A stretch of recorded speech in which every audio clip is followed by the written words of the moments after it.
वंशी विभूषितकरान् नवनीरदाभात्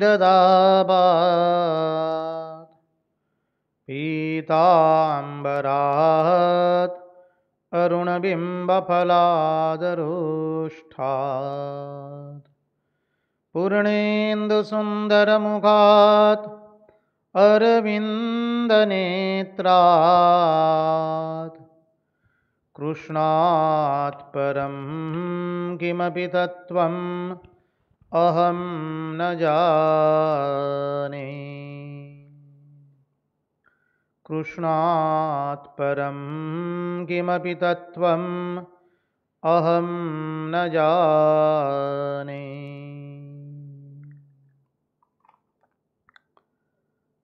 स्वस्ति श्रीगणेशाय नमः। श्रीसरस्वत्यै नमः।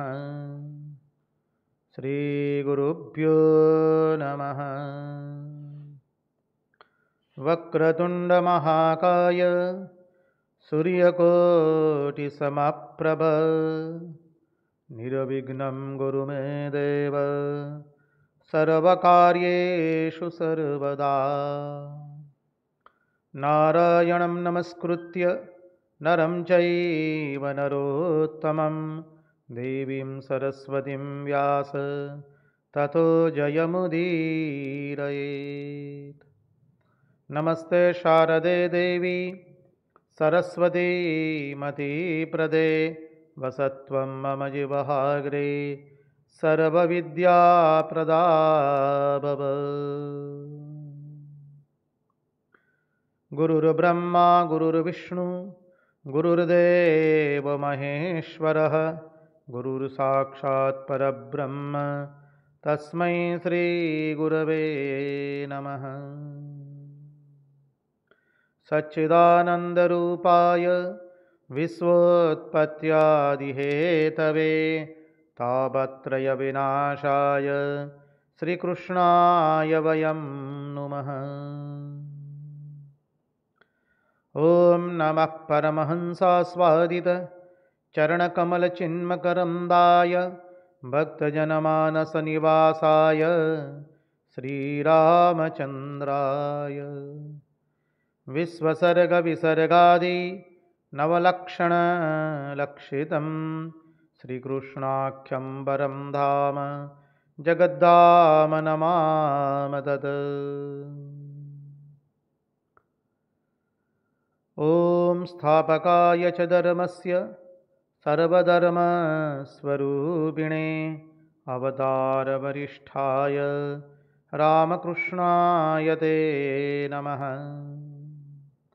मुगं करोति वाचालं पङ्गुं लङ्घयते गिरिं यत्कृपात्वमहं वन्दे परमानन्दमाधवम्।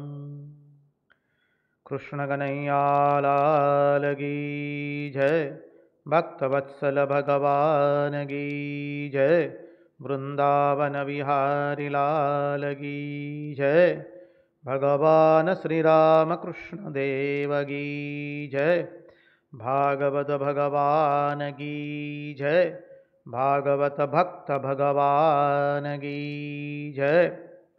ओम नमो भगवते वासुदेवाय।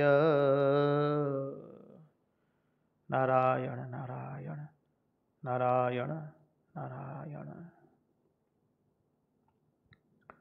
सर्वप्रथम हम पूज्यपाद स्वामी आदि भवानंद जी महाराज जी के चरणों में सश्रद्धेय प्रणाम निवेदित करते हैं।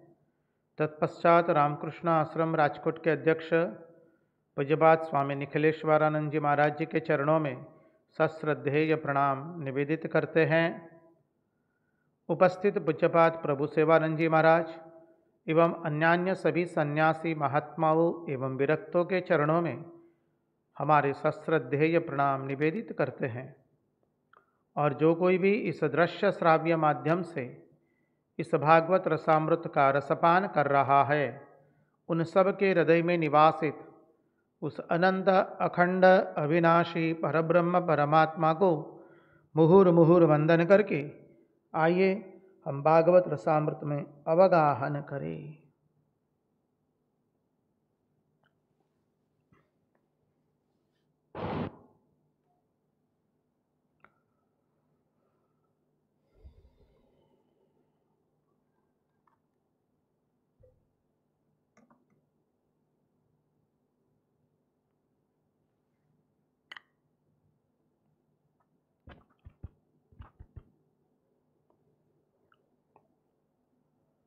यस्वानुभावमखिलश्रुतिसारमेकम् अध्यात्मदीपमतिथि तीर्षतां तमोन्दम्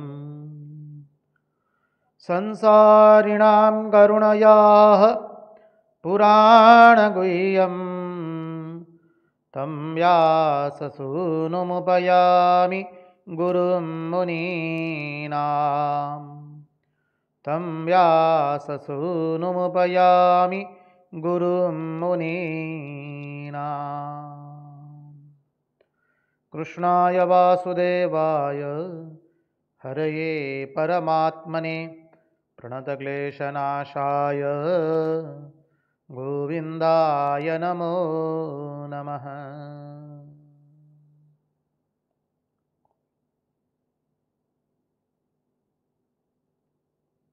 निराकार साकार तू निर्गुण सगुण गुणेश निराधार आधार तू सर्वाधार गणेश भक्त भावना रूप तू धरे रूप अनेक सर्वरूप तुजना प्रभु आदि अंत तू एक। नारायण नारायण नारायण नारायण।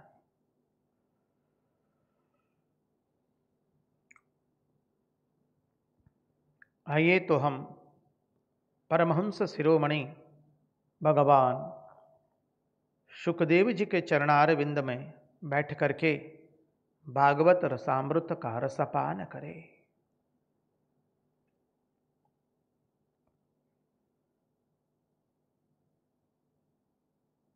कल हमने देखा था भृगु जी ने त्रिदेवों की परीक्षा की, फिर देखा कि द्वारिका के अंदर में एक घटना घटी। एक भूदेव ब्राह्मण, उसका पुत्र मरा हुआ निकला, उसने राजा के द्वार पर रख दिया, विलाप करने लगा, इसके लिए राजा को दूषित देने लगा। ऐसे करते करते उसके 8 पुत्र मर चुके, 9वां पुत्र हुआ, वो भी मरा हुआ निकला।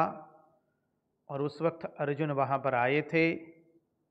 अर्जुन ने कहा कि अब 10वें पुत्र पर मुझे अवश्य बुलाइए, सूचित कीजिए। अर्जुन को सूचित किया गया। सूतिकागार के अंदर में सूतिकागार को पूरी तरह से अर्जुन ने अपने बाणों से घेर लिया। हर बार तो मृतदेह मिलता था, लेकिन इस बार तो मृतदेह भी नहीं मिला। ब्राह्मण अर्जुन को कोसने लगा। अर्जुन ने अनेक लोकों में जाकर के उस ब्राह्मण के बेटों की तलाश की, कहीं नहीं मिले। अर्जुन ने अपनी प्रतिज्ञा के अनुसार अपने शरीर को चिता में भस्म करने के लिए प्रवृत्त करने जा रहे थे। उस वक्त श्री कृष्ण आए और श्री कृष्ण अर्जुन को अपने रथ पर आरूढ़ करके ले गए। दूर दूर 7 द्वीप वाली, उससे भी आगे 7 समुंदर पार हो गए, 7 द्वीपों वाली पृथ्वी पार हो गई। आगे घोड़ों की गति रुक गई। भगवान श्री कृष्ण ने अपने सुदर्शन चक्र से घोड़ों की गति बनाई और अंत में वो लोग महानारायण के पास उपस्थित हुए। शेषशायी शांताकारं भुजगशयनं पद्मनाभं सुरेशं विश्वाधारं गगनसदृशं मेघवर्णं शुभांगं लक्ष्मीकान्तं कमलनयनं योगिभिर्ध्यानगम्यं वन्दे विष्णुं भवभयहरं सर्वलोकैकनाथम्।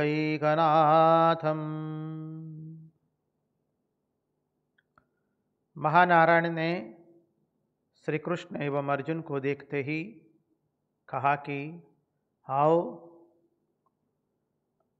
आप नर नारायण है, अब आपका कार्य पूर्ण हुआ है, आप जल्दी से पुनः अपने स्वधाम पधारे।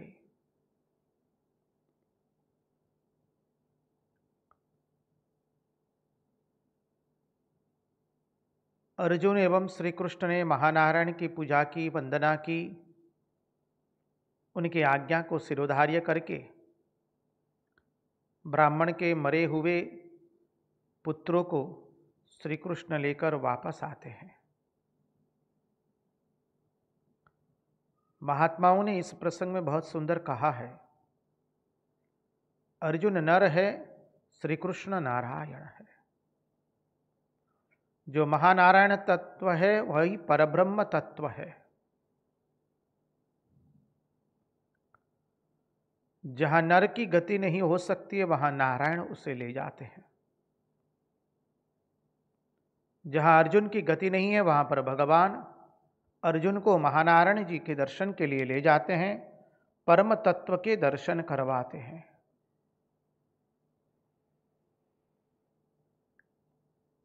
महानारायण को इच्छा हुई श्री कृष्ण के दर्शन करने की।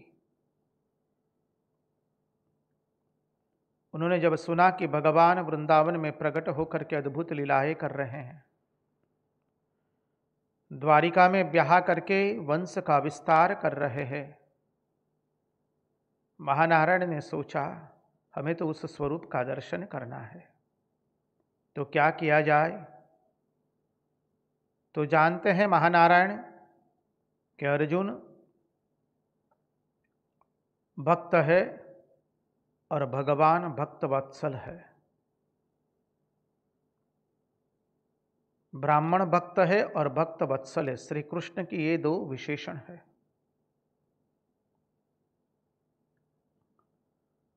इसलिए ब्राह्मण के सभी बेटों का जन्म होते ही उन्होंने अपने लोक में वापस ले लिया। महानारायण ने अपने पास रख दिए। उनको बचाने के लिए अर्जुन आए। अर्जुन अपनी प्रतिज्ञा का पालन न कर पाए, अपने आप का विसर्जन करने जा रहे थे। तब महानारायण ने यह अद्भुत लीला इसलिए की कि वो जानते हैं कि अर्जुन को श्री कृष्ण चिता में अपने आप की आहुति नहीं देने देंगे। और श्री कृष्ण अर्जुन को रथ पर आरूढ़ करके महानारायण के पास ले आए।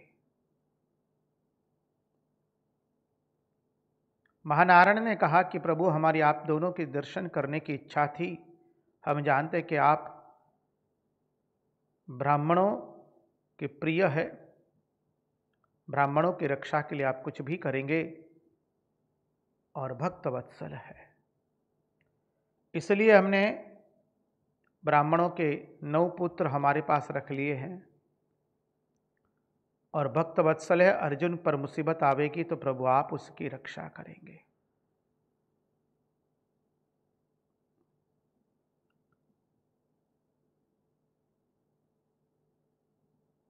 अर्जुन और श्री कृष्ण दोनों ने महानारायण की आज्ञा का पालन किया, उनकी वंदना की, ब्राह्मण के मरे हुए पुत्र को लेकर वापस द्वारिका में पधारे। अर्जुन अभिभूत हो गया है श्री कृष्ण के इस स्वरूप का दर्शन करके। पुराणोक्त जो महानारायण है वही है परब्रह्म तत्व।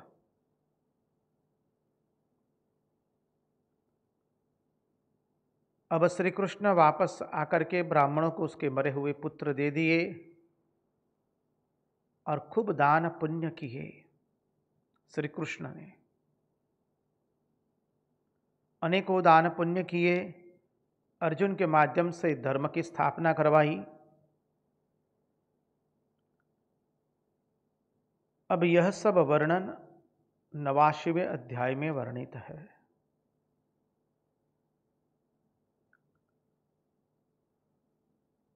अब अंतिम अध्याय आता है 10वें स्कंद का 90।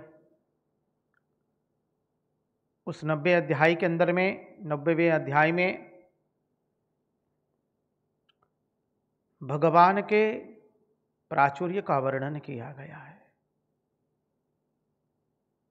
द्वारका का वर्णन, भगवान के वंश विस्तार का वर्णन और भगवान की जो पत्नियां हैं उनकी अवस्थाओं का वर्णन किया गया है। यदुवंश का वर्णन किया गया है, उनके सामर्थ्य का वर्णन किया गया है।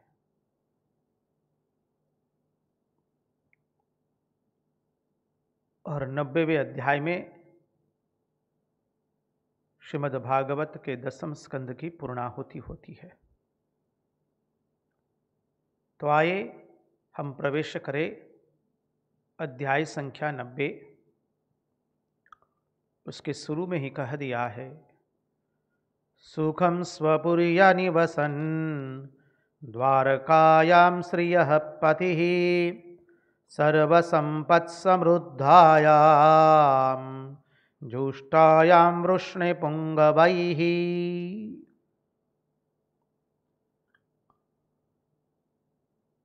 श्री सुखदेव जी महाराज परीक्षित राजा को कहते हैं कि राजन, श्री कृष्ण अपनी सुंदर नगरी द्वारिका के अंदर में सुखपूर्वक निवास करते थे। सुखम स्वपुर्या निवसन द्वारकायाम श्रियः पतिः। द्वारका सुख समृद्धि से अत्यंत लबालब थी। यहां पर भगवान की एक अद्भुत लीला आती है, उसका हम चिंतन करेंगे।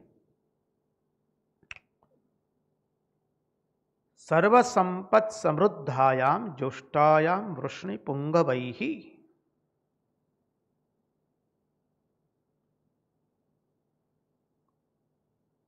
भगवान अपनी सुंदर पत्नियों से घिरे हुए थे, अनंत संपत्ति थी और बड़े बड़े मनोरम महल थे द्वारिका में। वे जब अपनी श्रीमतियों के साथ जल विहार करते हैं तब गंधर्व आदि आकर के गान गाते हैं, वाद्य बजाते हैं, बाजा बजा करके गान गाते गाते उनके यशोगान कर रहे हैं। देखिए, यहां पर भगवान के इस वैभव का निरूपण करने का अर्थ समझना है।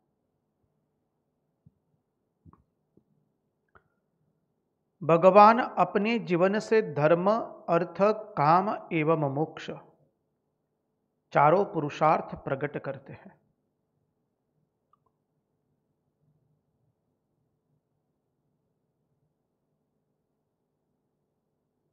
ब्राह्मण लोग वैदिक कर्मकांड करके पूर्व मीमांसा का आश्रय लेकर के यज्ञ यागादि कर्म करते रहे,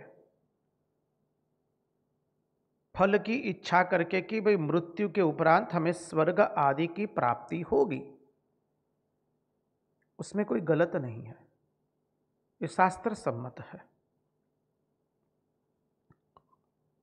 ब्राह्मण लोग वैदिक कर्मकांड करते रहे, यज्ञ याग आदि करते रहे, मृत्यु उपरांत उन्हें स्वर्ग आदि की प्राप्ति होगी।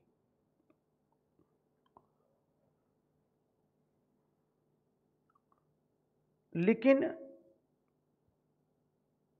ऐसा नहीं है कि मनुष्य के जीवन में केवल यज्ञ और उसका फल, परलोक ही सब कुछ है। मनुष्य के जीवन में केवल इतना ही नहीं है कि यज्ञ यागादि करो और परलोक के सुखों की प्राप्त करोगे मृत्यु के उपरांत। जी ना, अपने वैदिक सनातन धर्म में इतना नहीं है। वैदिक सनातन धर्म का दृष्टिकोण इतना छोटा नहीं है। मनुष्य के जीवन में तो सब कुछ होना चाहिए। इसलिए देखिए, हमारे यहाँ धनुर्वेद भी है, स्थापत्य वेद भी है, आयुर्वेद भी है और गंधर्व वेद भी है। ये वेदों के ही उपवेद है। यहां संगीत शास्त्र भी है, नाट्य शास्त्र भी है। हमारे जीवन में पूर्णता होनी चाहिए। केवल यज्ञ याग आदि करके परलोक के सुखों को प्राप्त करना, वही हमारा इतना छोटा हमारे वैदिक सनातन धर्म का दृष्टिकोण कतई नहीं है। ये सब हमारे उपवेद है जो गिनाए, धनुर्वेद, स्थापत्य वेद, आयुर्वेद, गंधर्व वेद। यहाँ नृत्य है, संगीत है, वाद्य है, नाट्य है, नृत्य गान है। जीवन को परिपूर्ण करने के लिए सभी कुछ लिखा गया है हमारे शास्त्र के अंदर में। जीवन का दृष्टिकोण केवल एक दृष्टि नहीं होती है। आप कहेंगे कि भाई हम तो ब्राह्मणों की तरह केवल यज्ञ याग आदि करके परलोक के सुखों की अपेक्षा नहीं रखते हैं। हमारा ग्रंथ तो वेदांत दर्शन ग्रंथ है। तो वेदांत ग्रंथ दर्शन हो आपका तो हमें कोई आपत्ति नहीं है। ठीक है, आप अपना ग्रंथ वेदांत ग्रंथ है, वेदांत का दर्शन हम मानते हैं। लेकिन हमारे वैदिक सनातन धर्म में के तो अर्थ की प्राप्ति के लिए कौटिल्य अर्थशास्त्र भी है, काम के भोग के लिए कामशास्त्र भी है। हमारा धर्म कोई क्षुल्लक दृष्टिकोण से वैदिक सनातन धर्म नहीं है। हमें अन्यथा रूप से मत लीजिए। अनेकों लोगों ने इसमें बहुत बड़ी गड़बड़ी कर दी है। कई बाबाजियों ने सोचा कि इस धर्म केवल हमें त्याग ही त्याग सिखाता है। जीना, इस जीवन में आनंद प्राप्त करने के लिए धर्म भी होना चाहिए, अर्थ भी होना चाहिए, काम भी होना चाहिए, अंत में मोक्ष भी होना चाहिए। तो चारों पुरुषार्थ को वर्णन जो करता है वो है हमारा वैदिक सनातन धर्म।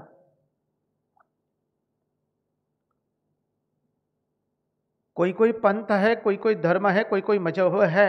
धर्म तो कह नहीं सकते, मजहब कहते हैं, पंथ कहते हैं।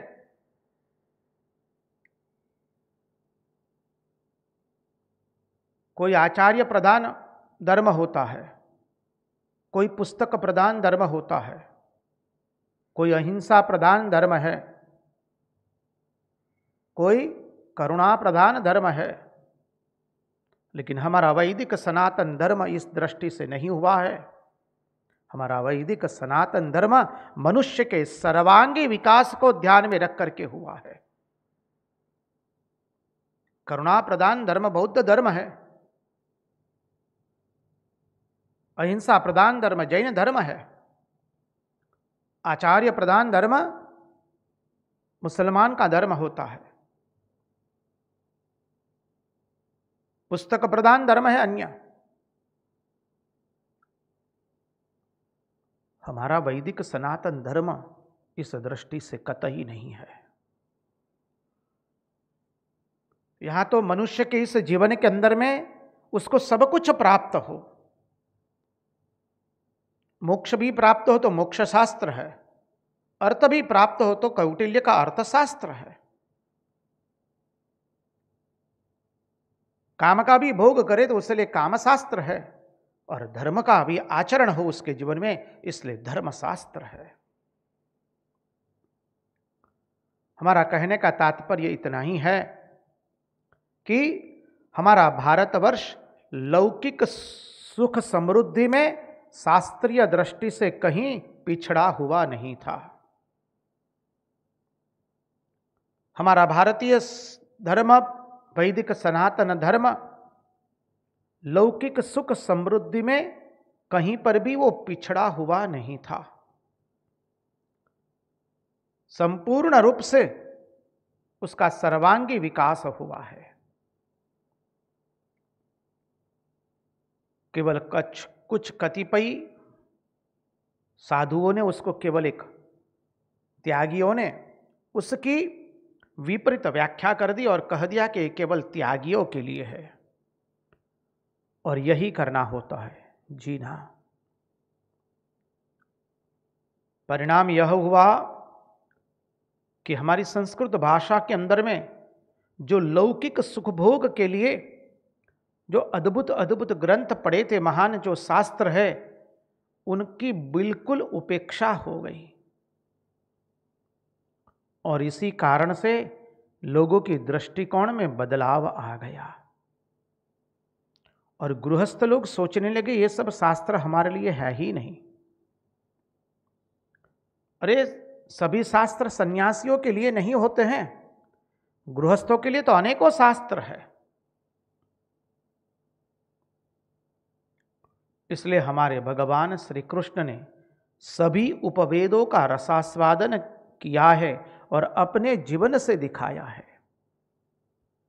नृत्य करते हैं तो कालिया की फणों पर खड़े होकर के नृत्य करते हैं, बंसुरी बजाते हैं तो सबका मोह हर लेते हैं, सबके मन को हरण कर लेते हैं। अपने आप को इतना सौंदर्य प्रधान बनाया है, अपने आप को सुसज्जित करके निकलते हैं तो लोग एक टस उनकी ओर देखते रहते हैं। गंधर्व वेद है पूर्णा, स्थापत्य वेद, द्वारिका नगरी क्या सुंदर बनाई है। चलने के लिए जो लोग पैदल चल रहे हैं उनके लिए अलग मार्ग है, रथ के लिए अलग मार्ग है, उद्यान है, सुंदर महल है, सब सुविधाओं से संपन्न है। आयुर्वेद में तो इतने निपुण है, युद्ध के अंदर में घोड़ों को इजा होती है तो रात्रि के अंदर में वनस्पतियों को मसल करके घोड़ों के पीठ पर लगा देते हैं, घाव पर लगा देते हैं, घोड़े एकदम तुरंत स्वस्थ हो जाते हैं। मनुष्यों की भी चिकित्सा जानते हैं, पशुओं की भी चिकित्सा जानते हैं श्री कृष्ण। आयुर्वेद भी पूरा है, स्थापत्य वेद भी है, धनुर्वेद तो आप तो जानते ही है। कहीं पर भी अवतार ने अपने जीवन को अपूर्ण नहीं रखा है। एते चांस कलाः पुंस कृष्णस्तु भगवान स्वयं इंद्रारी व्याकुलम लोकम ब्रूडयन्ति युगे युगे।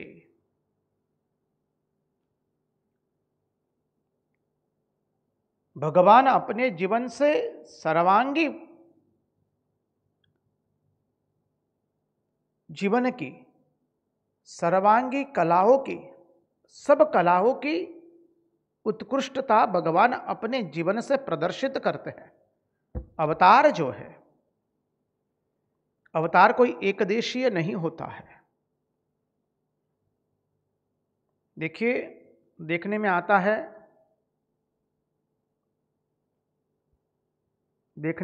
है, कि कई बार संत महापुरुष लोग, अवतार लोग भक्तों की इच्छा पूर्ण करने के लिए उनको अर्थ भी देते हैं,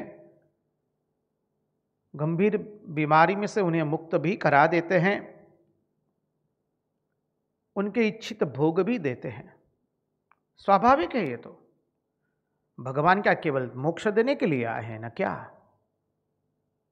वो तो धर्म भी देते हैं, अर्थ भी देते हैं, काम भी देते हैं, मोक्ष भी दे देते हैं।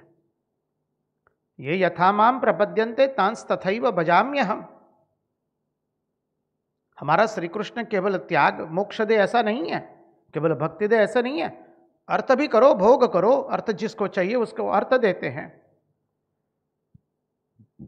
काम जिसे चाहिए उसे काम देते हैं, धर्म जिसे चाहिए उसे धर्म देते हैं। भगवान तो चारों पुरुषार्थ देते हैं।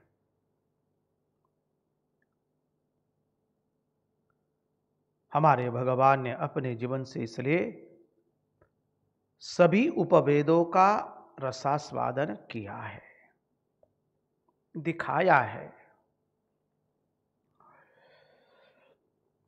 अब देखिए, इस 90वें अध्याय में जो मुख्य बात है, भगवान श्री कृष्ण की भार्यां, पत्नियां, पटरानियां प्रेमाधिक्य के कारण उन सबको प्रेम वैचित्य हो गया। प्रेम वैचित्य अर्थात प्रेम में विचित्तता हो जाना। उनको प्रेम में विचित्तता हो जाया करती थी। अर्थात विचित्तता का अर्थ क्या है? विचित्तता अर्थात विपरीत भ्रम, विपरीत चित्तता। विपरीत चित्तता अर्थात भ्रम।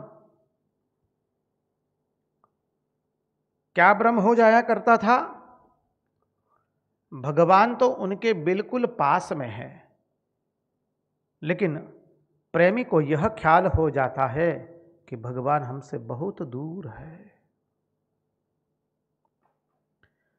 भगवान प्रेमी के पास में है, भगवान तो बिल्कुल पास में है, लेकिन प्रेमी को यह ख्याल हो जाता है कि उसका भगवान से विरह हो गया है। ये प्रेम वैचित्य है, प्रेम विचित्तता, विपरीत चित्तता का विपरीत चित्तता अर्थात भ्रम हो जाना।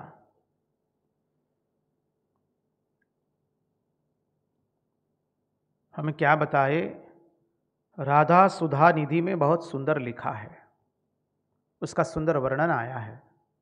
राधा सुधा निधि में अंकस्थितेपि दयिते किमपि प्रलापम हा मोहनेति।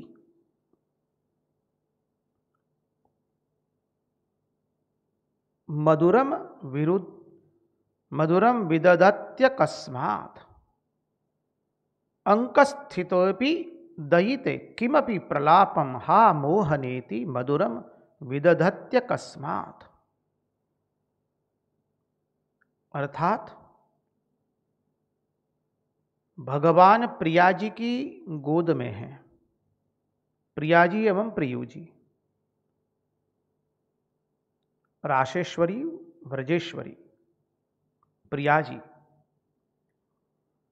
भगवान प्रिया जी की गोद में है, परंतु वे चिल्लाती है कि हाय हाय प्यारे मोहन कहाँ गए,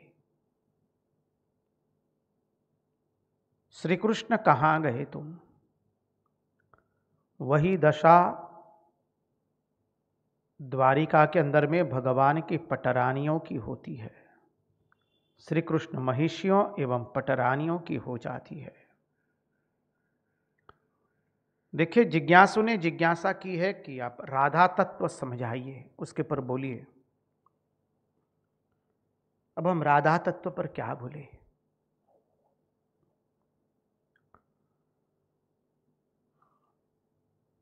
राधा तत्व इतना बोलने का विषय नहीं है। जो राधा तत्व पर बहुत लिखता है उसको अनुभव नहीं हुआ है, और जो अत्यधिक बोलता है उसको उसका अनुभव नहीं हुआ है। इसलिए बड़े बड़े महात्मा लोगों ने अत्यंत संक्षिप्त में राधा तत्व का वर्णन किया है।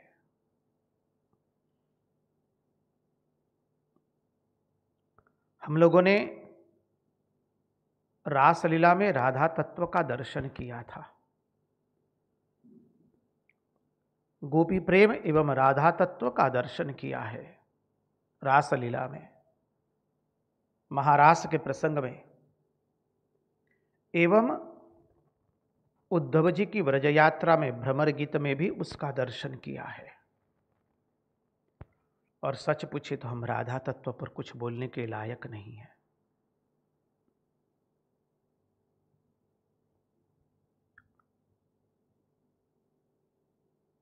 राधा और श्री कृष्ण कोई दो नहीं है।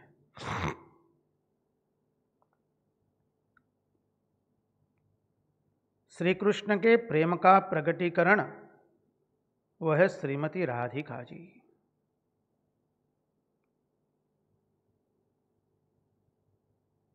श्रीमती राधिका जी और श्री कृष्ण अलग नहीं है।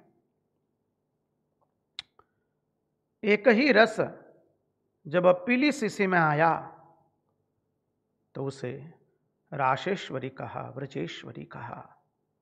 एक ही रस जब सांवरी शीशी में आया तो उसे श्याम सुंदर कहा।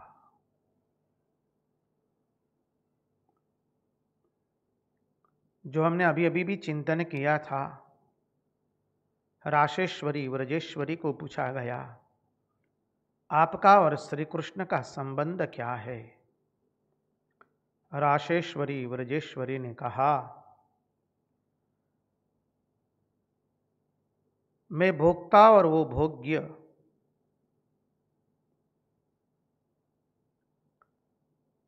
मैं विरही और वो विरह देने वाले, मैं प्रियतमा और वो प्रियतम, मैं रमणी और वो रमण, यह भाव नहीं है। हम दोनों के प्रेम में हम दोनों एक है।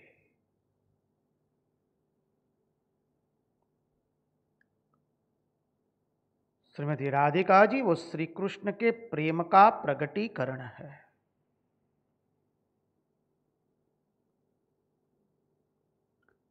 श्री कृष्ण एवं श्रीमती राधिका जी दो अलग अलग नहीं है। गोपियों एवं श्रीमती राजेश्वरी व्रजेश्वरी का प्रेम भोग्य करने के लिए नहीं है, कुछ भोक्ता बनकर के कुछ भोग्य करने के लिए नहीं है। संसार में जितना प्रेम है उसमें प्रेमी स्वयं भोक्ता बनता है, क्योंकि उसको भुगतने में आनंद आता है। यहां वो भाव ही नहीं है।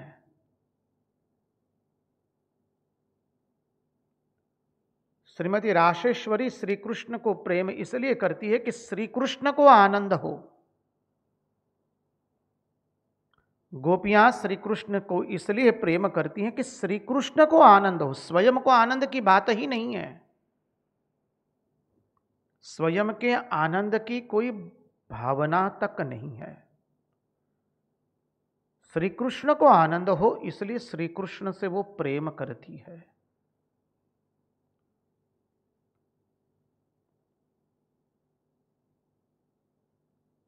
स्वयं को आनंद हो इसलिए प्रेम नहीं करती है। और यह जो प्रेम है वो तत्वज्ञान होने के पश्चात जो आता है प्रेम, वह प्रेम है।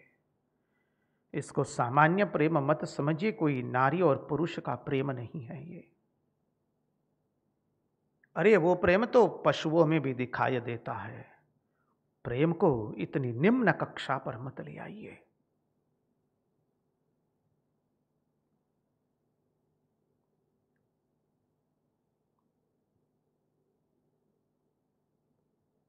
जैसे श्री रामकृष्ण देव ने कहा, ईश्वर के मातृभाव का प्रकटीकरण के लिए, ईश्वर का मातृ प्रेम का दिखाने के लिए,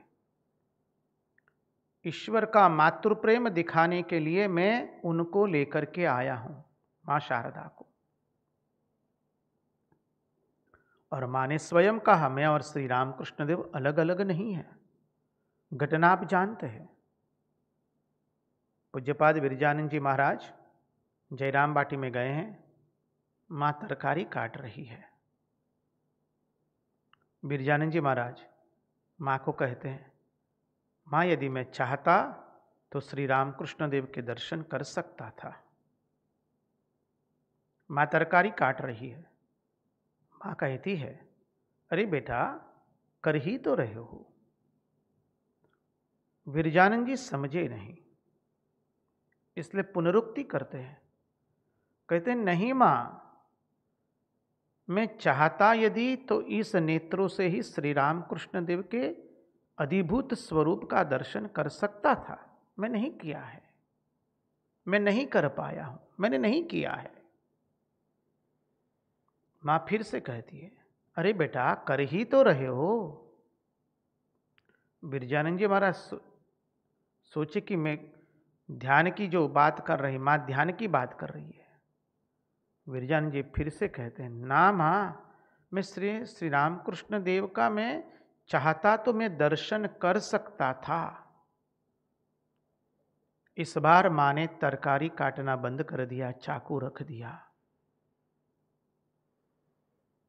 और माँ विरजानंद जी महाराज जी के नेत्रों में अपने नेत्र मिला करके कहती, अरे बेटा कर ही तो रहे हो। तुरंत विरजानंद जी समझ गए माँ और श्री राम कृष्ण देव, माँ शारदा एवं श्री राम कृष्ण दो अलग अलग नहीं है, दो अभिन्न है। इसलिए तो माँ जब वृंदावन गई श्री राम कृष्ण देव के शरीर चले जाने के पश्चात, श्री राम कृष्णदेव के लीला संवरण के बाद माँ जब वृंदावन धाम गई है, माँ बाके बिहारी के दर्शन करने जा रही है। मार्ग में ही माँ तो कहती है, अरे मैं ही तो राधा रूप में आई थी। वही माँ कहती है, रामेश्वर में गई है तब जैसा रख कर के गई थी वैसा का वैसा ही है।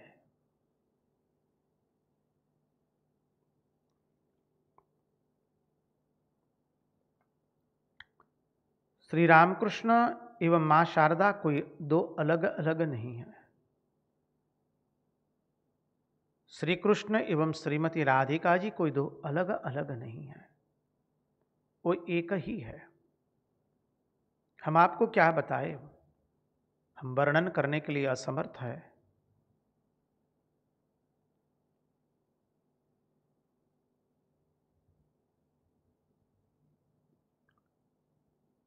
एक बार सखियों ने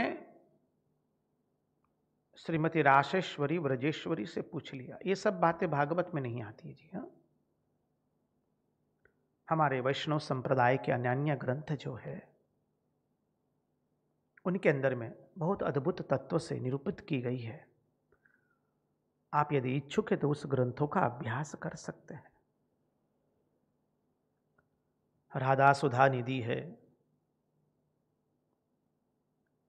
हरिवंश महाराज के पदों का गान करके राधा तत्व का आनंद ले सकते हैं। गौड़ीय संप्रदाय के अंतर्गत जो अद्भुत राधा तत्व का निरूपण है, हम तो वंदन कर देते हैं। उस राधा तत्व को हम मुख से नहीं बोल सकते हैं, हम उसके लायक नहीं हैं।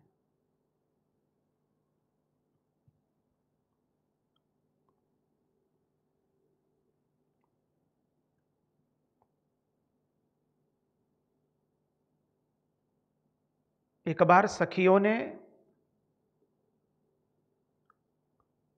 राशेश्वरी ब्रजेश्वरी से कहा,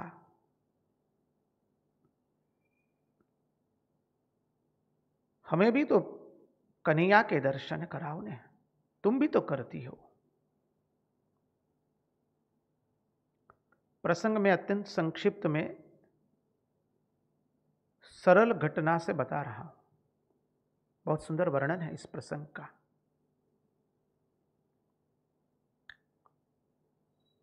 सखियों ने कहा,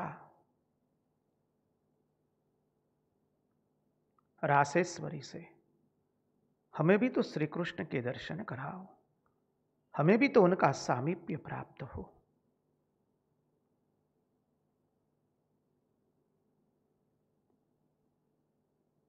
घटना ऐसी घटित होती है, राशेश्वरी ब्रजेश्वरी जमुना जी के तट पर जमुना जी का जल लाने गई है और सामने हमारे नंदनंदन यशोदा नंदन खड़े हैं और श्रीमती राशेश्वरी ब्रजेश्वरी एक टस से परमात्मा श्री कृष्ण का निहार रही है। पूरा अंग स्तब्ध हो गया है, काष्ठवत हो गई है। श्री कृष्ण भी उनको निहारते निहारते काष्ठवत हो गए। सखियां देख रही है, प्रियाजू एवं प्रियजू,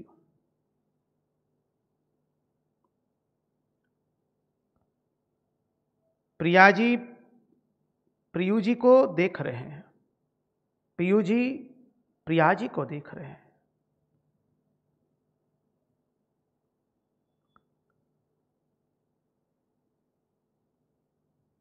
कुछ समय व्यतीत हुआ, तत्पश्चात सखियां राशेश्वरी के पास आती है। भाव का संवरण हुआ, राशेश्वरी स्वस्थ हुई है और राशेश्वरी को कहती हैं, सखिया क्यों जी, आपने तो श्री कृष्ण का दर्शन कर लिया ना। अब राशेश्वरी ने जो उत्तर दिया उसको ध्यान से श्रवण कीजिए। हो सके तो अपने मन में उसको बिठाइए और इस भाव को समझने का प्रयास कीजिए, तो पता चलेगा कि कौन सी दृष्टि है श्री कृष्ण की राधिका जी के प्रति और राधिका जी की श्री कृष्ण के प्रति।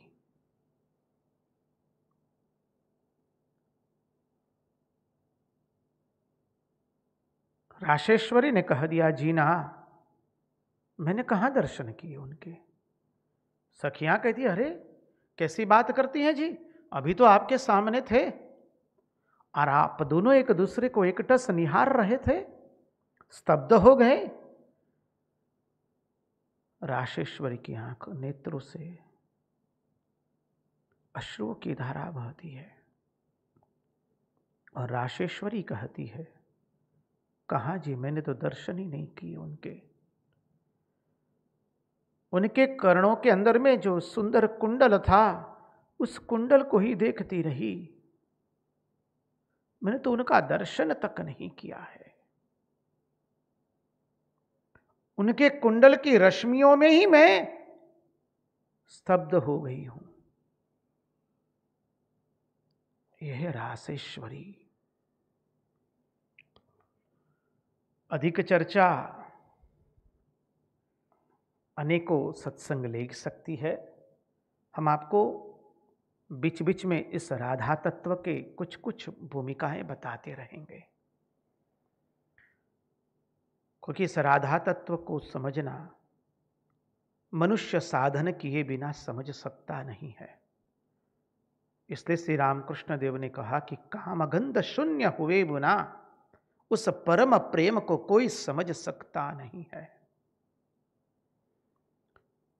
काम तो होना ही नहीं चाहिए, काम की गंध तक नहीं होनी चाहिए। और अधिक क्या कहें आपको, एक बार श्री रामकृष्ण देव के अंतरंग सन्यासी शिष्य काली महाराज स्वामी अभेदानंद जी श्री रामकृष्ण देव के पास थे दक्षिणेश्वर में। श्री रामकृष्ण देव कहते हैं, मेरा मन तेरे प्रति इतना क्यों आकर्षित होता है जानते हो? काली महाराज कहते, मैं क्या जानूं, आप ही जानिए, आप ही बताइए। श्री रामकृष्ण देव कहते हैं कि तुम श्री कृष्ण के अंश से प्रकट हुए हो, इसलिए मेरा मन तुम्हारी ओर आकृष्ट हो रहा है। और तत्पश्चात उन्होंने राधा प्रेम और श्री कृष्ण प्रेम की जो अद्भुत बात बताई है काली महाराज को, उन्होंने अपनी जीवनी में लिखा है।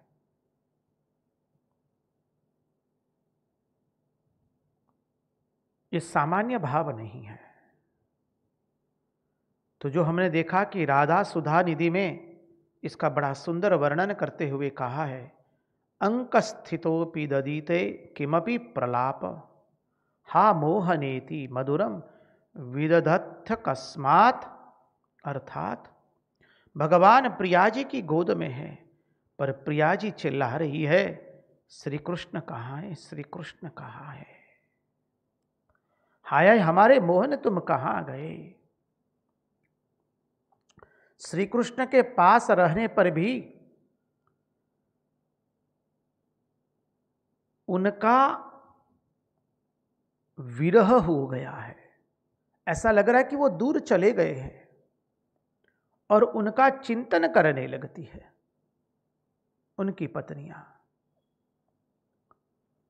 अब यहां पर द्वारिका में भगवान की पटरानियों की भी वही अवस्था हुई है। वे कभी कुररी को देख करके कहती है कि क्या हम जैसे श्री कृष्ण के वियोग में, विरह में दुखी है, क्या तुम भी वैसे ही दुखी हो? कुररी को कह रहे हैं, कह रहे हैं। अरे चक्रवाकी को कह रहे हैं कि जैसे हम श्री कृष्ण के लिए रोती हैं, वो चक्रवाकी तुम भी क्या उसी तरह से रो रही हो श्री कृष्ण के विरह में?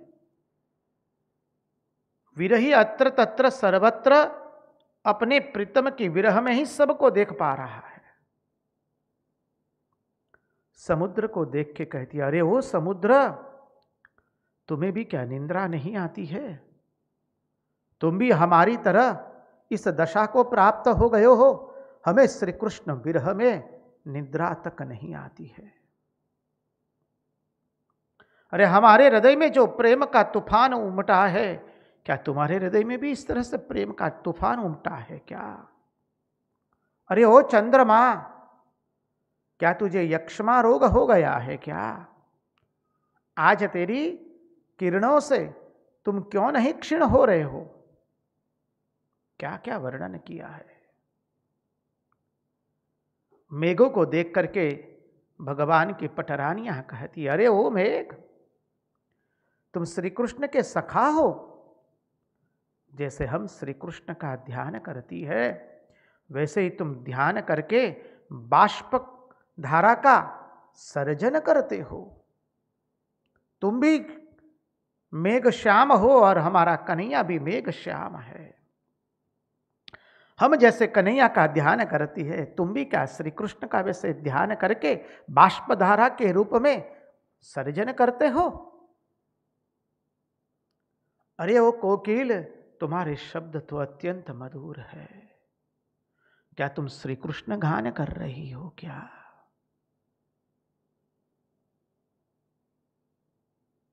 करारविंदे न पदारविंदम,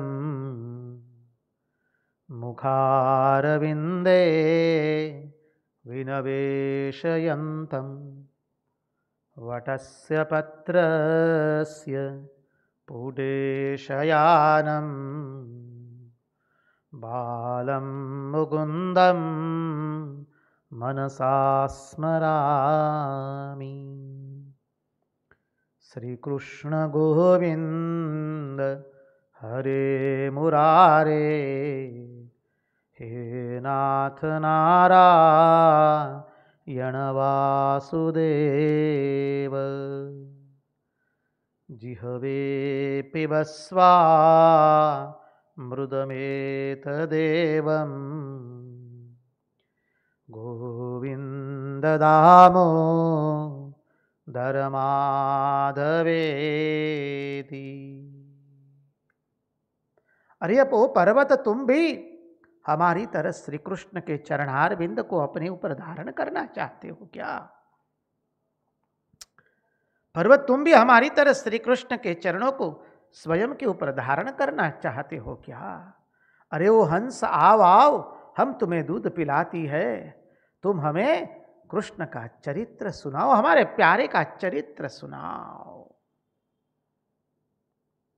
इस प्रकार भगवान श्री कृष्ण की पटरानियां, भगवान की पत्नियां, उनके ही सामने, भगवान के सामने ही प्रेम से विह्वल हो करके ऐसे उद्गार प्रकट करती है। प्रेम वैचित्य हो गया, मानो वे उनसे बहुत दूर चली गई है, मानी भगवान उनसे बहुत दूर चले गए हैं और वे उनकी विरह की वेदना में तड़प रही है, उनकी विरह की ज्वाला में वो जल रही है। भगवान जैसे उनसे बहुत दूर चले गए हो। अरे कभी कभी तो वो कहती है, श्री कृष्ण तुम बड़े क्षुद्र हो। शब्द प्रयोग ऐसे ऐसे किए भागवतकार ने, हमारे भगवान सुखदेव जी ने। भगवान व्यास मुनि ने, अरे श्री कृष्ण तुम तो बड़े क्षुद्र हो। बोले क्यों? क्योंकि क्षुद्र इसलिए हो कि जो तुमसे प्रेम करता है उसको तुम और प्रेम की भूख देते हो।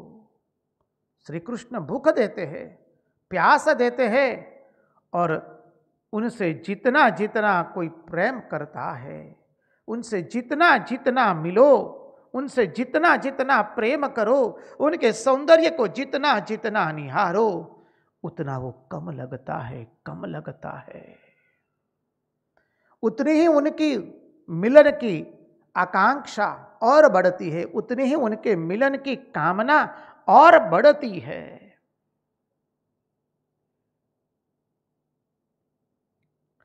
इसलिए भगवान आद्य शंकराचार्य भगवान श्री कृष्ण के ऊपर में जो स्तोत्र लिखे उसमें एक जगह लिखते हैं, ये प्रेम कैसा है, दिनम दिनम नवम नवम, दिने दिने नवम नवम। प्रतिदिन ये प्रेम नूत नवीन है और प्रतिदिन ये प्रेम बढ़ रहा है। इस शांत रस से ऊपर की बहुत बड़ी अवस्था है। ये अवस्था प्रेम जो है वो ज्ञान, तत्व ज्ञान के पश्चात आने वाली अवस्था है, उसका वर्णन है।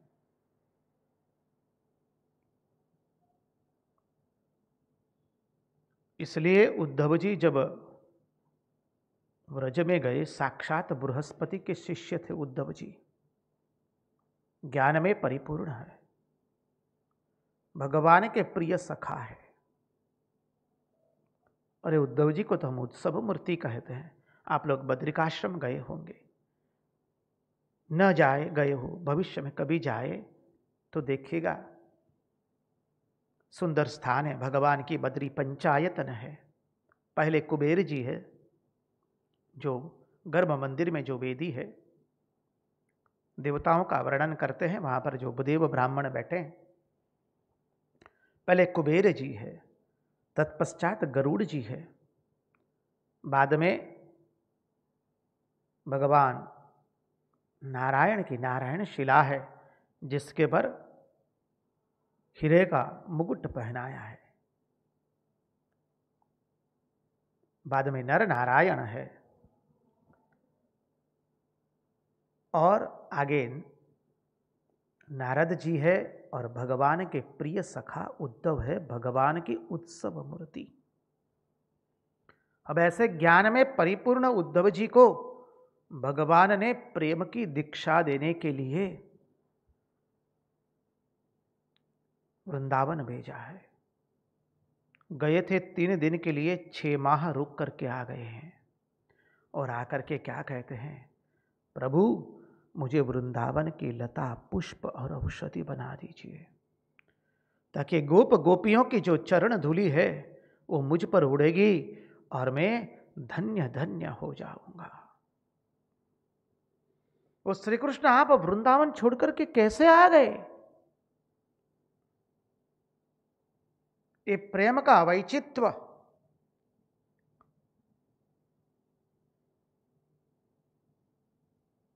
ये जो अवस्था गोपियों की थी, यहां पर ये वही अवस्था द्वारिका के अंदर में भगवान के पटरानियों की हुई है, भगवान की महिषियों की वो अवस्था हुई है। भगवान श्री कृष्ण तो ऐसे हैं कि जो केवल उनके नाम का श्रवण करता है, उनसे वो इतना प्रेम करना लगता है। जिन्होंने उनकी लीला माधुरी को कर्ण से सुना है, वो श्री कृष्ण को छोड़ के रह नहीं सकता है। तो जिसने श्री कृष्ण के दर्शन किए हो, श्री कृष्ण के अनुपम सौंदर्य का दर्शन किया हो, श्री कृष्ण की रूप माधुरी का दर्शन किया हो, लीला माधुरी को कर्ण से सुना हो, जिसने लीला माधुरी का दर्शन भी किया हो, उसका तो फिर पूछना ही क्या है। इसलिए गोपियों को, जैसा यहां पर द्वारिका में श्री कृष्ण के पटरानियों को भी प्रेम वैचित्य हो गया। आगे की कथा सुनने से पहले महाराज जी से एक नम्र निवेदन रहेगा, एक सुंदर भजन का हम श्रवण करें। तत्पश्चात आगे की कथा में हम प्रवेश करेंगे, आगे की लीला में प्रवेश करेंगे।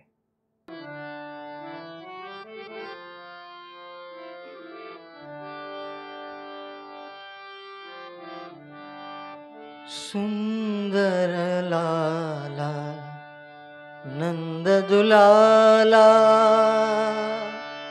सुंदर लाला नंद दुलाला, नाचत श्री वृंदावन में। सुंदर लाला नंद दुलाला, नाचत श्री वृंदावन में। सुंदर लाला बाले चंदन तिलक मनोहर, अलका शोभे कपोलन में। सुंदर लाला नंद दुलाला, नाचत श्री वृंदावन में। सुंदर लाला नंद दुलाला,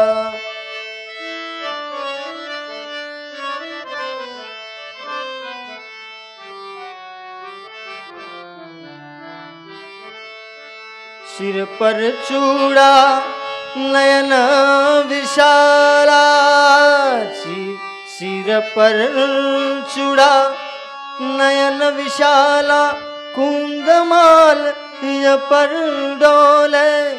सिर पर चूड़ा और नयन विशाला, कुंदमाल हिय पर डोले। पहिरन पीत पटांबर बोले, पहिरन पीत पटांबर बोले। रुनु जुनु पुर चरणन में। नंद दुलाला सुंदर लाला, नाचत श्री वृंदावन में। सुंदर लाला नंद दुलाला,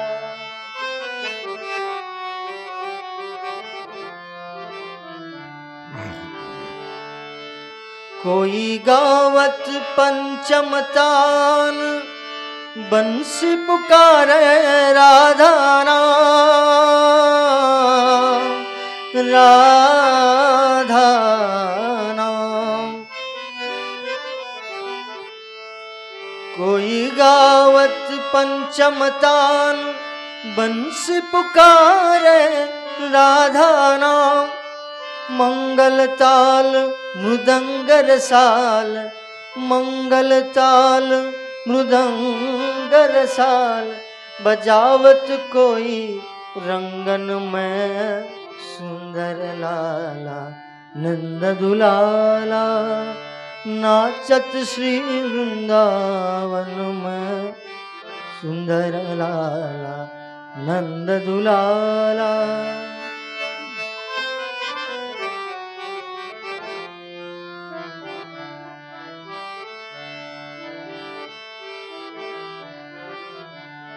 राधा कृष्ण एक तनु होए, निधुवन में जो रंग मचाए।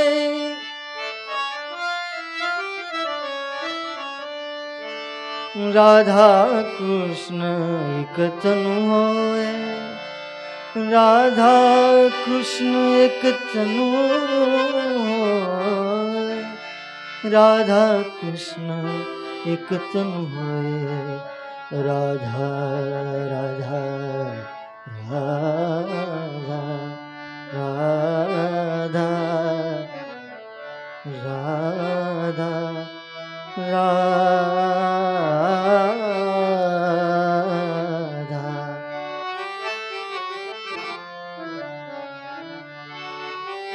राधा कृष्ण एक तनु होए, निधुवन में जो रंग मचाई। विश्वरूप जो भगवान सोई, विश्वरूप जो भगवान सोई। लीला करत वृंदावन में।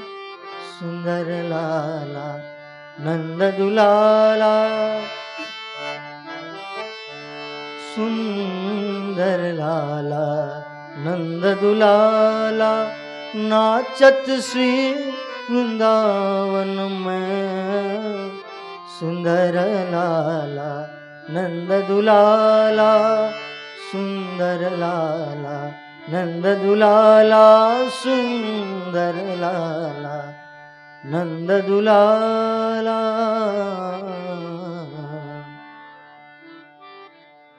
कृष्ण कन्हैया लाल की जय।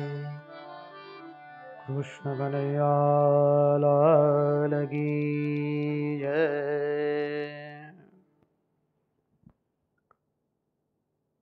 तो चले हम आगे के भगवान के प्रसंग में।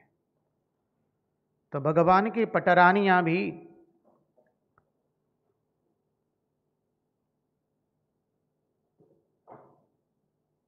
उनसे आकृष्ट होकर के उनका संयोग प्राप्त करने के पश्चात भी उनको ऐसा लगता था कि भगवान जैसे बहुत दूर चले गए हो। प्रेम वैचित्य हो गया। भगवान की पति बुद्धि से उन्होंने उपासना की है और परम गति को प्राप्त हुई है। इस प्रकार भगवान की सभी पटरानियां संयोग में वियोग का अनुभव करती रहती है। संयोग में वियोग का और वियोग में संयोग का अनुभव करती है। और उनका मन ऐसा हो गया था कि उनको श्री कृष्ण के सिवा और कुछ दिखता ही नहीं था। जो गोपियों ने कहा, बावरी ये अखियां जल जाए, जो सांवरो छोड़ निहारे गोरो।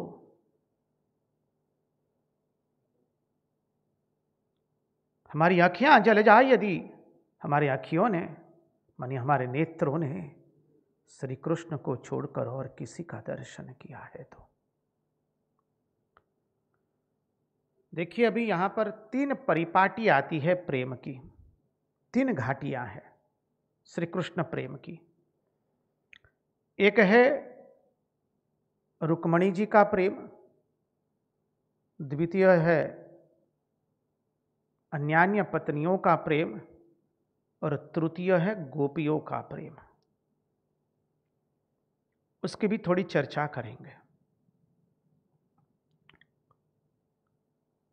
उसके पहले ये सिद्धांत को देख ले जो अभी अभी हमने चिंतन किया कि जो सब समय श्री कृष्ण को नित्य पा रहे हैं,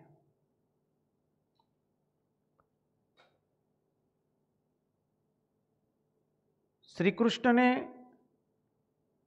कृष्ण की जो नित्य दर्शन करते हैं, श्री कृष्ण के लीलामृत का कर्णों से श्रवण करते हैं, रूप माधुरी का श्रवण करते हैं, फिर उनका तो पूछना ही क्या है। उनका तो जो लीला कथा का एक श्रवण भी करता है, वो उनके प्रेम में ऐसा मस्त हो जाता है कि उसको श्री कृष्ण के अतिरिक्त और कुछ दिखाई देता नहीं है।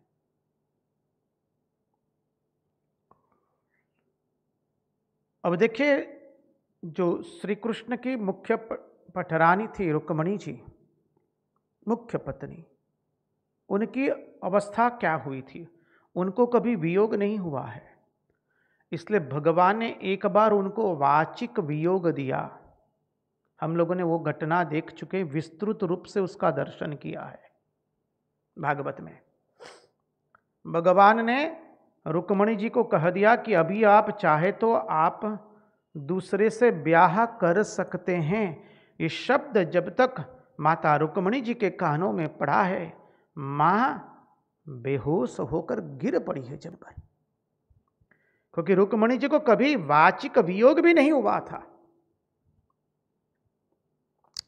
प्रेम ऐसा नहीं है कि केवल वहां संयोग हो, केवल संयोग का नाम प्रेम नहीं है, केवल वियोग का नाम प्रेम नहीं है।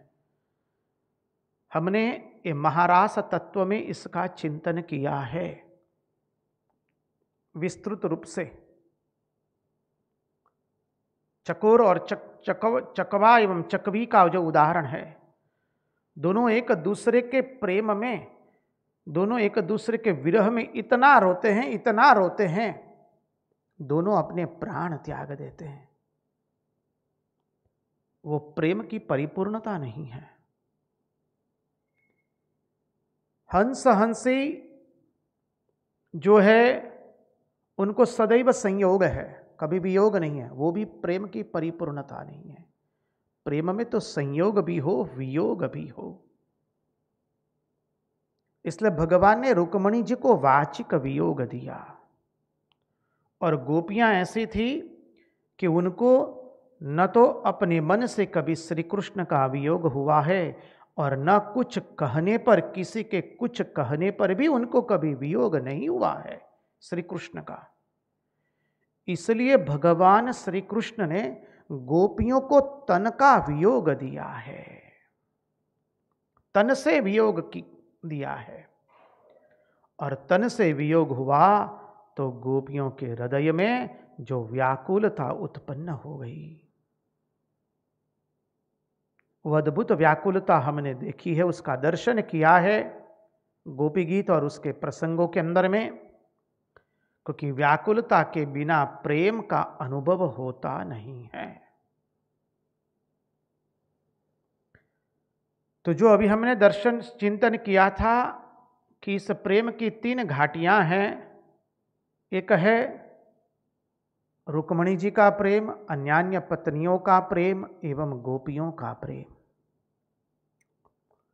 गोपियों प्रेम में, गोपी प्रेम में भी जो श्रीमती राशेश्वरी व्रजेश्वरी का प्रेम है, जिसमें श्री कृष्ण एक क्षण के लिए भी विलग होते नहीं है। अब देखिए, अब राधा तत्व तो एक ऐसा चिंतन है कि हम उस चिंतन में प्रवेश कर जाएंगे तो फिर बाहर निकलना मुश्किल होता है। अभी समय की मर्यादा भी है आज के लिए। देखिए, श्री कृष्ण और श्रीमती राशेश्वरी व्रजेश्वरी ऐसा है, ऐसे हैं, उसमें कभी वियोग नहीं है। अर्थात उसमें नित्य प्रलय नहीं है, उसमें नैमित्तिक प्रलय भी नहीं है, और तो और छोड़ दीजिए, उसमें महाप्रलय भी नहीं है। इसलिए हमने रासलीला के चिंतन में कहा था, ये रासलीला को एक काल में उत्पन्न नहीं हुई है। जो एक काल में हो उसका तो एक काल में विलय हो जाएगा। ये तो अनादि काल से चली आ रही है, अनंत काल तक चलेगी। श्री कृष्ण एवं श्रीमती राशेश्वरी व्रजेश्वरी का जो संयोग है वो तो महाप्रलय तक, महाप्रलय से भी आगे है, अनादि है वो दोनों।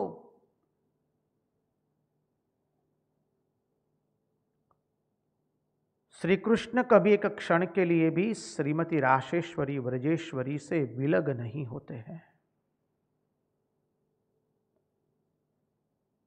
इसलिए श्री सुखदेव जी महाराज कहते हैं कि परीक्षित, यदुवंश शिरोमणि भगवान श्री कृष्ण लीला करने आए हैं। उनकी क्यों लीला करने आए? क्योंकि उनकी लीला लोग श्रवण करे, उनका चिंतन करे, उनका मनन करे, तो लोगों की चित्त वृत्तियों का निरोध हो जाएगा। इसलिए 10वें स्कंद को निरोध लीला कहा है। हमारी चित्त वृत्तियों का निरोध करने का एक अत्यंत सरल उपाय श्रीमद् भागवत महापुराण के अंतर्गत हमें प्राप्त होता है। भगवान की लीला कथा में हम हमारे मन को परो दे, हमारे मन को लगा दे एक एक लीला के अंदर में, तो हमारी चित्त वृत्तियों का निरोध स्वतः हो जाता है। उसकी मधुरता ऐसी है कि उसमें एक बार डूब जाए, जो डूब गया फिर वो वापस आने वाला नहीं है। काले पानी में जहाज जाते तो फिर वापस आते नहीं है।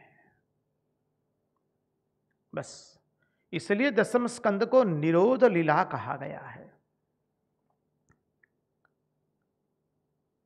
आगे सुखदेव जी महाराज कहते, परीक्षित, भगवान श्री कृष्ण साधु पुरुषों के भी आश्रय है, केवल गृहस्थों के नहीं है। अवतार केवल ब्रह्मचारियों के लिए, केवल गृहस्थों के लिए, केवल वानप्रस्थों के लिए या केवल सन्यासियों के लिए नहीं आते हैं, अन्यथा उन्हें अवतार नहीं गिना जाएगा। अवतार सब के लिए है, जितने सन्यासी के लिए हैं उतने गृहस्थ के लिए, उतने ब्रह्मचारी के लिए, उतने वानप्रस्थ के लिए, जितने शिक्षित के लिए उतने ही अशिक्षित के लिए, जितने पापी के लिए उतने ही प्रेम पुण्यशाली के लिए हैं, जितने पुण्यशाली के लिए उतने ही पापी के लिए। इसलिए तो माँ ने कहा जैसा मेरा शरत वैसा मेरा अमजाद, क्योंकि माँ में कोई भेद नहीं है। प्रेमार्पण समदर्शन जगजन दुख जाए। समझिए, समदर्शी है नाम तिहारो, चाहे तो पार करो, प्रभु हमारे अवगुण चित्त न धरो। तो कहते परीक्षित भगवान श्री कृष्ण साधु पुरुषों के भी आश्रय है। उनका जो गृहस्थी धर्म है, उनकी जो क्रीड़ा है, उनकी क्रीड़ा सब वेदोक्त धर्म है। प्रत्येक क्रीड़ा, आप 9वें अध्याय का चिंतन कीजिए, भागवत मूल भागवत में से पढ़िए। भगवान ने सब लीलाएं, सब पुरुषार्थ प्रकट किए, धर्म प्रकट किया, अर्थ प्रकट किया है, काम भी प्रकट किया है, मोक्ष भी प्रकट किया है। उनकी क्रीड़ा सब वेदोक्त धर्म है और उसके पालन के द्वारा वे संसार के गृहस्थों के लिए अद्भुत आदर्श प्रकट करते हैं। उनका तात्पर्य है कि धर्म, अर्थ और काम का एकमात्र निवास स्थान गृहस्थ धर्म है। धर्म, अर्थ, काम का एकमात्र निवास स्थान घर गृहस्थ ही हो। घर गृहस्थी ही धर्म, अर्थ एवं काम का निवास स्थान है। जो विरक्त है, जो बड़े वैरागवान है, उनके जिनके अंतःकरण में वैराग्य का उदित हुआ है, उनके लिए घर गृहस्थी नहीं है। जिनको भगवान के भजन के अतिरिक्त और कुछ अच्छा नहीं लगता है, उनको तो सर्वस्व का त्याग करके परमात्मा के चिंतन में डूब जाना है।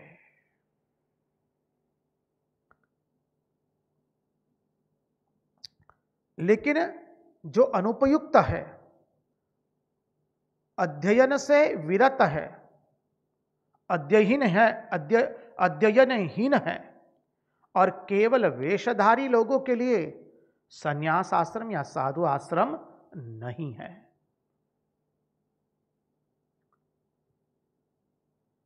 श्री कृष्ण ने अपने वेदोक्त आचरण से गृहस्थ धर्म को बताया है, योग को बताया है, संन्यास को भी बताया है। इसलिए भगवान कहते हैं धर्म करना हो, यज्ञ करना हो तो गृहस्थ में रह करके करो धर्म। भोग भुगतने हो तो गृहस्थी में रह करके भोग भुगतो, तत्पश्चात उस भोगों का त्याग करो। किंतु जब दृढ़ वैराग्य हो जाए, वृत्तियां भगवान के अतिरिक्त और कहीं न जाए, तो फिर आप संन्यास आश्रम में चले जाओ। श्री कृष्ण की हम जानते हैं 16,108 रानियां थी और प्रत्येक से 10-10 पुत्र हुए हैं। और सबसे श्रेष्ठ रुक्मणी नंदन प्रद्युम्न जी थे। प्रद्युम्न से अनिरुद्ध हुए और अनिरुद्ध से वज्र हुए हैं। और जब समस्त यादव कुल का विनाश हो गया, तब एकमात्र वज्र ही बचे रहे थे। और इन वज्र के प्रतिबाहु सुबाहु से शांतसेन और शांतसेन से शतसेन हुए। ये यदुवंश ऐसा प्रभावशाली था, ऐसा ब्राह्मण भक्त था, इतना प्रभावशाली, ऐश्वर्यशाली, वीर्यशाली, महापराक्रमी थे। प्रद्युम्न तो श्री कृष्ण के जैसे ही लगते थे, देखने में, पराक्रम में, सौंदर्य में श्री कृष्ण के समान ही थे। इसलिए जो कहते ना, श्री कृष्ण प्रद्युम्न अनिरुद्ध एवं संकर्षण, उसी को हमारा वेद कहता है मन बुद्धि चित्त अहंकार। उसी को हमारे अद्वैत वेदांती कहते हैं जागृत अवस्था, स्वप्नावस्था, सुषुप्ति अवस्था एवं तुरीय। विश्व, वैश्वानर, तेजस, प्राज्ञ एवं तुरीय।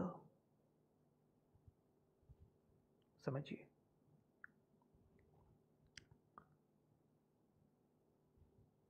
तो इस वज्र से, वज्र तो जब समग्र यादव कुल का नाश हो गया फिर भी वो रह गए थे, और वज्र से क्या क्या आगे वंश चला वो हमने देखा।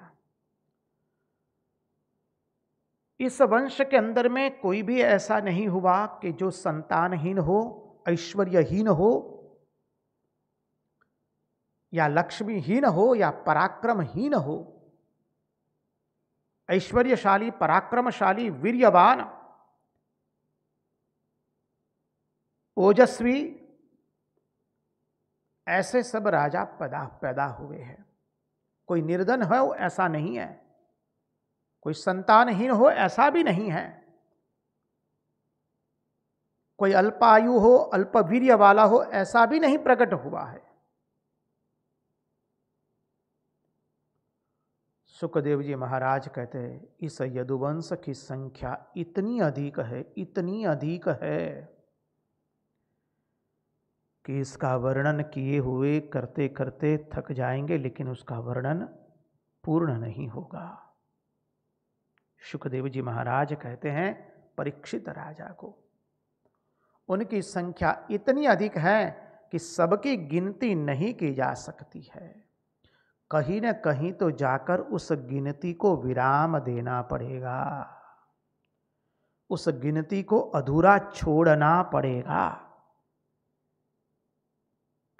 इसलिए लीजिए मैं भी इसको अधूरी छोड़ देता हूं। ऐसा कह करके शुकदेव जी ने उस यदुवंश की गिनती को अपूर्ण छोड़ा और कहा तिस्त्रः कोई यह सहस्राणाम अष्टाशीत शतानि च। भगवान के यहां अब देखिए द्वारिका का वर्णन किया हुआ है, यदुवंश का वर्णन किया हुआ है, जो हमने सत्संग की शुरुआत में देखा। द्वारिका का वैभव कैसा था उसका वर्णन करते हुए भागवतकार कहते हैं, शुकदेव जी महाराज कहते हैं, इस द्वारिका में 3,28,000 आचार्य पढ़ाने के लिए रखे गए थे। समझ लीजिए 3,28,000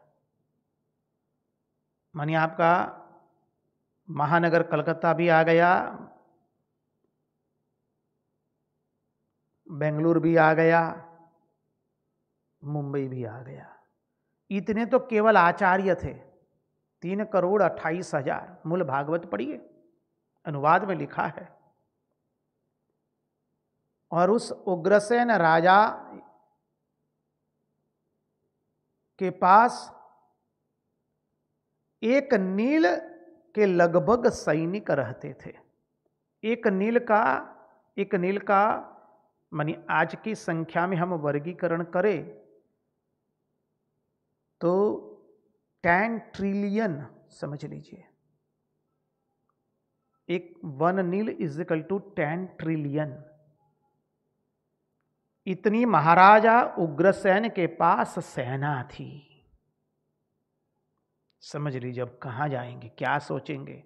अब सोचिए फिर, अब यदुवंश तो कितना बड़ा होगा जी।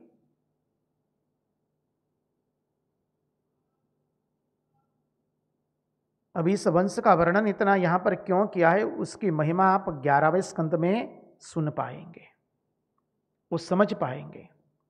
भगवान के वैभव का वर्णन किया है, ऐश्वर्य का वर्णन किया है। इसलिए कहा है कि असल में देवता लोग ही यदुवंशी बनकर के आए थे। अब वो भगवान के साथ रह रहे, भगवान की लीला में सहभागी हो रहे, लेकिन फिर भी वो भगवान को समझ नहीं पाए हैं। उन देवता लोग ही यदुवंशियों के रूप में आए थे। उनके साथ सैया, आसन, अटल, अलाप, क्रीड़ा, स्नान आदि में हर समय साथ रहने पर भी उनको पहचान नहीं सके हैं देवता लोग। वही देवता लोग ही यदुवंशियों के रूप में आए हैं। और श्री कृष्ण के कीर्त रूप तीर्थ ने उनके चरण जल गंगा तीर्थ को पवित्र परिपूर्ण कर दिया। और उनके लिए पृथ्वी का भार उतारना कोई कठिन कार्य था ही नहीं। उनके लिए पृथ्वी का भार उतारना कोई आश्चर्य कार्य नहीं था, कोई आश्चर्य की बात नहीं थी उनके लिए पृथ्वी का भार उतारने की। और अब शुकदेव जी अंतिम मंगलाचरण करके दसम स्कंद की पूर्णाहुति करते हैं। और मंगलाचरण करके करते हैं, जयति जननी वासो देवकी जन्मवादो यदुवर पर्षतत्सवैर्दोभिरस्यन्न धर्मम् स्थिरचरवृजिघ्नः सुस्मितश्रीमुखेन स्थिरचरवृजिघ्नः सुस्मितश्रीमुखेन व्रजपुरवनितानां वर्धयन् कामदेवं व्रजपुरवनितानां वर्धयन् कामदेवम्। शुकदेव जी महाराज ने अंतिम मंगलाचरण करके श्रीमद् भागवत के दसम स्कंद का समाप्ति की। दसम स्कंद सबसे बड़ा स्कंद है भागवत के 12 स्कंद में से। उसमें पूर्वार्ध एवं उत्तरार्ध आता है।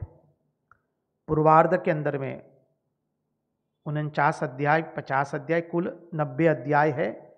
पूर्वार्ध एवं उत्तरार्ध को मिला करके इसमें अनेक स्तुतियां हैं। इसमें भगवान श्री कृष्ण का अद्भुत लीला चिंतन है। अब आगे का स्कंद आने वाला है, 11वां स्कंद देखेंगे। हरी इच्छा होगी तो उसमें प्रवेश करेंगे। दसम स्कंद की यहाँ पर पूर्णाहुति करके भगवान को प्रार्थना करते हैं, भगवान उन्हीं की वाणी उन्हीं के चरणों में समर्पित करते हुए हमारे मन की मति, गति और रति आपके चरणों में बनी रहे। इसी प्रार्थना के साथ कृष्ण कन्हैया लाल की जय, भक्तवत्सल भगवान की जय, वृंदावन बिहारी लाल की जय, सब संतन की जय, सब भक्तन की जय। ओम नमः पार्वती पदये हर हर महादेव हर।